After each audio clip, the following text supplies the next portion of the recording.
Federico, querido, ¿cómo te va? ¿Cómo estás? Gracias por esperarnos. Te bancaste el pase, tenés que bancar el pase de Majul y mi editorial. Gracias por haber ¿Cómo venido. estás vos? Muy bien, muy bien. Gusta. Dame una mirada. Dame una mirada del precio de la empanada y todo esto que veníamos planteando. Te doy dos miradas. Dale. La primera es, a veces es más importante lo que no se habla que lo que se habla. Entonces, yo creo que vos tenías razón cuando dijiste que Darín quiso hacer como una crítica y la materializó en esta idea de las empanadas y cuánto vale, etcétera. Y me parece que es como bastante sorprendente que eso sea lo que tenga para decir, para criticar. Porque acordate, nosotros venimos del kirchnerismo, vacunatorio VIP, nos negaron la vacuna, nos encerraron un año, nos dejaron 50% de pobres, la inflación absolutamente desbocada, default, o sea, mirá que había problemas, ¿no? Entonces, hoy cuando vos querés corporizar una crítica a Javier Milei, decís, bueno, no sé, me parece que la empanada está un poco cara, o no o saludó a esto, no saludó a esto. Entonces, es como tomar contexto, ¿no?, del debate y los comentarios sobre el gobierno de Milei, sobre qué aristas son. No son sobre la inflación, no sobre el default, no es sobre el riesgo país, no sobre el hecho que sacamos 10 millones de personas de la pobreza. Entonces me parece que eso es como una primera cosa que a mí me parece buenísima, O sea, lo que de alguna manera... Se habla con mucha liviandad, decís vos. No, lo que te estoy diciendo es, en el kirchnerismo nosotros podíamos venir y criticar al kirchnerismo con cosas atroces, con barbaridades, ¿me entendés? Sí. Nos dejaron 50% de argentinos en la pobreza, dejaron al 70% de los niños argentinos en la pobreza. Este es un gobierno que sacó a 10 millones de argentinos de la pobreza. Entonces, cuando vos querés hacer una crítica, decís, bueno, no lo saludó o habló de mal manera. Entonces, estamos hablando de otro tipo de temas. Este es como el primer punto que te quería decir. El otro que me parece también interesante, y vos también lo acabás de decir, que creo que se lo escuché hoy a Lucas Liach, lo miré en un tuit de Lucas Liach de la mañana, estamos hablando de precios. ¿Vos lo dijiste? Sí. O sea, alguien te tira un precio y vos podés saber si ese precio es caro o es barato, porque hace 2 años en Argentina no podías ni siquiera tener esa conversación, ¿no? Y entonces me parece que eso también te habla de cómo las cosas en Argentina de a poquito, o quizás no de tan a poquito, sino bastante rápidamente se van normalizando. ¿Van a seguir cerrando organismos, Federico? Mirá, nosotros, el kirchnerismo hizo crecer mucho al Estado con un montón de organismos que se llaman organismos descentralizados. El organismo descentralizado... Nombrame uno así yo entiendo. Claro, qué sé yo, ANMAT es un organismo, el INTA. El INTA, ok. Entonces, ¿cuál es la característica que tiene un organismo descentralizado? Que puede cobrar. Y cuando puede cobrar es una caja. Es una manera de crear una repartición del Estado con una caja. Porque si vos sos parte de la administración pública central, vos no cobrás, ¿correcto? Sos parte, sos una dependencia. Pero si vos sos un organismo descentralizado, vos tenés la potestad de cobrar, tenés la posibilidad de hacer caja. Cuando podés hacer caja, vos podés, bueno, contratar gente, expandir, aumentás. Esos organismos, a su vez, al poder hacer caja, empezaron a crear trámites para cobrarte, para generar caja, para recaudar. Bueno, lo que nosotros vamos a hacer es, muchos organismos los vamos a volver, ANMAT no es un descentralizado, pero los vamos a volver a la administración central. ¿El INTA y el INTI va a ser un solo organismo? No va a ser un solo, pero sí van a ser reformulados. Piensa que el INTA, por ejemplo, es un organismo que gasta la mitad de las retenciones del maíz. O sea, ¿viste las retenciones? La mitad de la retención del maíz que van a sueldos del INTA. Todo, el presupuesto del INTA es el equivalente a la mitad de las retenciones del maíz. Tiene 6.000 personas, tiene 3.000 vehículos. ¿Cuántos vehículos tiene? 3.000 vehículos. Necesita un rediseño integral para ordenarlo. Entonces necesitamos un rediseño importante de eso. Ese es un organismo muy importante que va básicamente a ser, digamos, rediseñado, digamos, en las próximas semanas. Nosotros empezamos, lo habrás visto, estamos hablando de unos 40 organismos del Estado. ¿Son 40? Son más o menos unos 40. Hay chiquitos, hay grandes, que básicamente van a ser centralizados, que quiere decir, por ejemplo, nosotros tenemos áreas.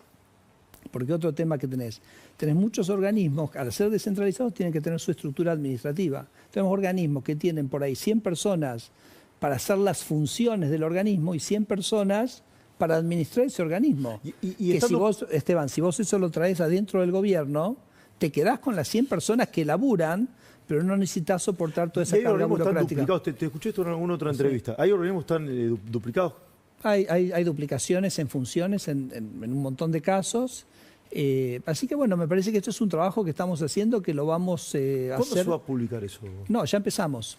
No es que es un solo decreto con todo. Ya empezamos esta semana, empezamos la semana pasada con los organismos del área de cultura, y ahí creo que claro, esto te quería mostrar. Esto, ¿no? Entonces, qué sé yo, por ejemplo, Tecnópolis... ¿Qué va a pasar con Tecnópolis? Tecnópolis se centraliza, entonces también Tecnópolis tiene una estructura administrativa muy grande, que básicamente perfectamente la puede ser el área central que la alberga, que es cultura. Entonces se centraliza la administración de Tecnópolis y eso de alguna manera permite, digamos, ahorrar recursos. Después teníamos varios organismos de la cultura, no sé si los tenés acá. Sí, acá. ¿Ese qué es? Ese creo que es el Museo Eva Perón, que básicamente sigue funcionando. Y esa es claro, después tenemos,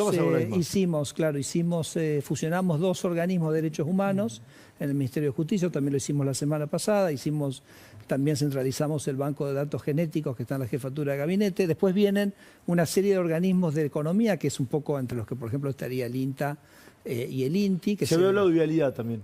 Sí, después viene los de salud, que también hay un reordenamiento de algunas de las instituciones de salud, y después vendrán los de transporte. Así que eso más o menos yo te diría en las próximas 2 o 3 semanas. Además, cada vez que... ¿El área de transporte también se va a cambiar? Sí, también. ¿Pero no asumió un funcionario nuevo?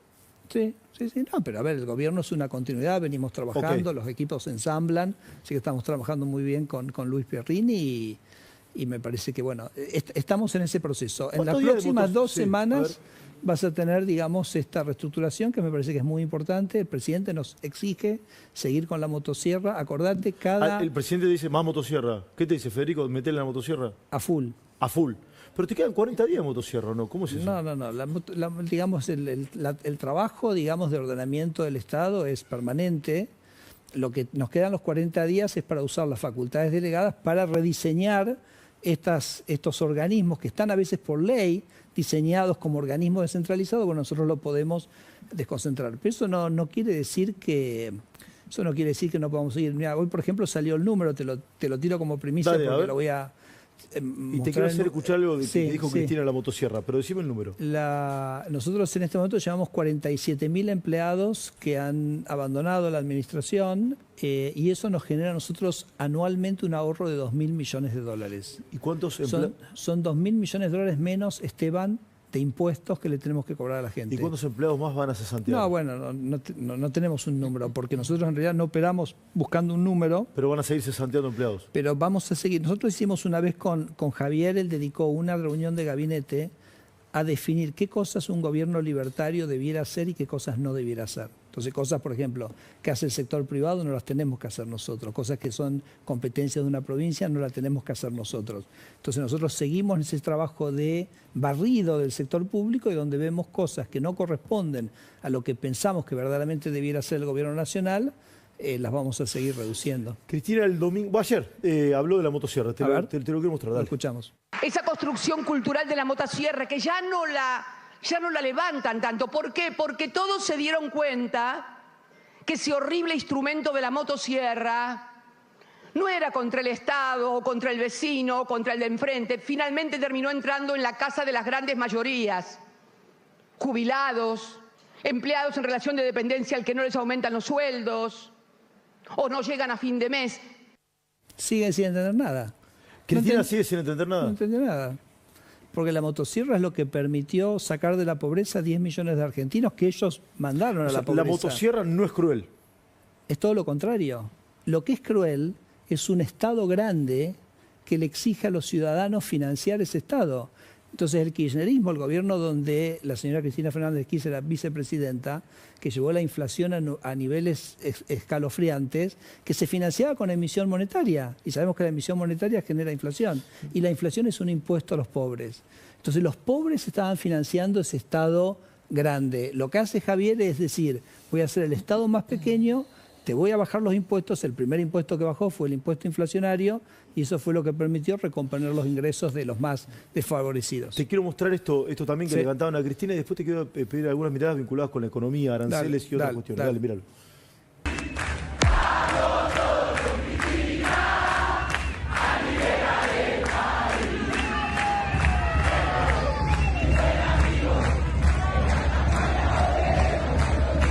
A nuestro productor le llama la atención que hablan de liberar, ¿no? Cuando nos tenía, ¿no? Yo siempre digo que Argentina estaba atrapada en su triángulo de las Bermudas, el triángulo del modelo de la casta, Sí. como lo llama Javier, el modelo de los sindicalistas, de los empresarios prebendarios, el peronismo como gestor de ese sistema, y nos tenía todos atrapados en un sistema que lo único que hacía era generar privilegios para esas castas. Y básicamente eso terminaba perjudicando al gran conjunto de los argentinos. Así que nos estamos liberando de todo eso, nos estamos liberando de la casta. Nos estamos liberando de Cristina, no sé, Cristina me parece que ya fue, pero nos estamos ¿Ya fue? liberando del modelo de las castas de los cuales el peronismo fue el gran gestor, ¿no? Y eso es... Decime, me vas a decir los aranceles, porque eso es la casta. Porque eso en es la otra casta. entrevista te escuché hablar, creo que de Tesla, si la memoria Sí. no me falla, con el tema de la quita de aranceles para importar más autos, Sí. O de los controles para los autos que venían de afuera. Sí. Esta política de quitar aranceles, por ejemplo, para importar vehículos, ¿va a seguir? ¿Cómo es el Sí, tema? va a seguir porque eso es básicamente un beneficio para el consumidor, ¿no? Vos pensás, por ejemplo, abrimos el mercado del aluminio y vos sabés que Aluar te vendía el aluminio acá al doble que lo vendía el propio Aluar en Brasil. Entonces nosotros, digamos, vamos a abrir ese mercado, el precio cayó inmediatamente 30%. La semana pasada tuvimos otro caso absolutamente extraordinario que lo pagamos todos en el precio de la carne, que ya lo he hablado varias veces en este programa, que es la vacuna de la aftosa, Sí. que había como una cuasi protección a un laboratorio local, vendía la vacuna en $1.20 acá, y ¿sabes cuánto ese laboratorio vendía la vacuna en Uruguay? Ese mismo laboratorio. Sí, ¿cuánto? 45 centavos. O sea, te vendía la vacuna prácticamente 3 veces el precio que él mismo vendía cruzando el Río de la Plata. Cazaban ¿no? en el zoológico. Entonces eso más o menos, imagínate, era 100 millones de dólares por año que los argentinos pagamos en un mayor precio de la carne. Bueno, celulares, etcétera. Entonces, Y ese laboratorio va a tener que competir ahora. ahora competir, de hecho ya tenemos ofertas en el mercado para que entre la vacuna a 60 centavos. Entonces, ¿eso qué es? Eso es menor precio, eso es carne más barata, eso es un salario real que es más alto para la gente. Ahora, el peronismo, todo eso durante 20 años lo protegió y no hizo absolutamente nada. Sí, Francisco Joven, que es nuestro hombre de economía, te quiere hacer una pregunta. Dale. Joven. ¿Qué tal, Federico? Yo quería preguntarle qué impacto tienen todos estos cambios regulatorios en el sector privado, si puede cuantificarse, si puede darse en un número concreto, digamos, el impacto de todas estas desregulaciones que están haciendo justamente en el Estado. Bueno, te daba, Francisco, un par de ejemplos, ¿no? O sea, vos lo ves en lo que ocurre, ¿no? Desregulás alquileres, cae el precio 30%, desregulás aluminio, el precio cae 30%. Esos son aumentos del poder adquisitivo del salario. Desregulás celulares, caen los celulares. Bajás los aranceles, los neumáticos ahora ya están al mismo precio que están en Uruguay. Entonces, todas esas son mejoras. Vos me decís, bueno, el número grande es como difícil computarlo. Te puedo comentar, el otro día el presidente del BID comentaba que había hecho un trabajo para toda Latinoamérica sobre cómo la sobreregulación afectaba el crecimiento. Decía que en general había un efecto de 4% del PBI, digamos, que se caía por toda esta parafernalia, ¿no?, de regulaciones que tenemos, y decía que Argentina tenía 7 y ahora había caído a 3, ¿no? O sea que reflejaba un aumento muy importante en la libertad económica y en una reducción en los costos, ¿no?, que todo este exceso reglamentario produce, ¿no? Federico, siempre es un gusto entrevistarte. Hace mucho que tenía ganas de hablar contigo. Te quiero hacer una última pregunta que tiene que ver con la política. Vos conociste mucho a Mauricio Macri. Hoy aparentemente hay una suerte de nuevo entendimiento entre el PRO y la Libertad Avanza. Hoy, de hecho, hubo un encuentro entre Santilli, Ritondo, Karina Milei y estaba Sebastián Parejas también. ¿Crees que Macri tiene que formar parte de este espacio político? ¿Qué ves? ¿Vos me preguntás Macri como persona o el PRO como espacio? Macri como persona. No sé, yo creo que Macri es un expresidente, me parece que me parece un lugar muy interesante para él. Me está diciendo que ya fue, de otra manera. Pero me parece que sí, los que creemos en la libertad tenemos que unirnos para luchar contra el verdadero enemigo, que es este modelo de las castas, ¿no? Que lo gestiona el peronismo y el kirchnerismo. Y diría el peronismo en sus distintas pieles, ¿no? Porque el peronismo un día es kirchnerista, después es albertista, etcétera, va mutando, pero termina siendo siempre ese sistema de castas que protege, que ha permitido todos estos privilegios que se mantuvieran durante tanto tiempo. Te juro que no para meter cizaña, y ahora sí la última. Pero los conocemos bien a los dos. Diferencias rápido entre Macri y Milei.